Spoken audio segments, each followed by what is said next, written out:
High বন্ধুরা, কেমন আছো? আশা করি অনেক ভালো আছো। তো আমিও ভালো আছি। তো তোমাদের সাথে ছোট্ট একটা মিনি ব্লগ নিয়ে চলে আসলাম। তো আমি এই কয়দিন বাড়িতে নিজেই রান্না করছি, কারণ মার একটু শরীরটা খারাপ বলে।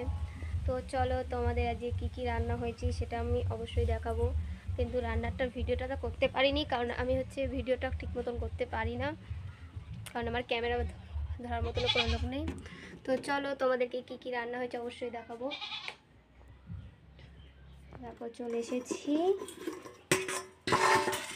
দেখো, পটল ভাজি করেছি, নিম পাতা ভাজা আর ভাত।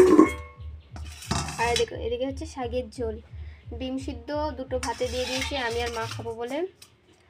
আর মা দেখো, তোমাদের চলো দেখাচ্ছি মা কি করছে। মা মনে হয় বাগানে বসে বিড়ি বাঁধছে। তো দেখো, ছাগলগুলো রোদে পুরো হাঁপিয়ে গেছে। ওই দেখো, আমার মা বিড়ি বাঁধছে। আর দেখো, এখানকার গাছের পুরো ভালোই মুকুলটা বড় হয়ে গেছে, মানে গুটি হয়ে গেছে লিচুর। তো দেখো, লিচু গাছে পুরো পাতা পড়ে আছে, কত সুন্দর হাওয়া দিচ্ছে দেখতেই পাচ্ছ। তো ভিডিওটা এইটুকুনই ছিল। তো সবাইকে টাটা, বাই বাই, ভালো থাকবেন, সুস্থ থাকবেন। ভিডিও ভালো লাগলে লাইক, কমেন্ট, শেয়ার করে দেবেন।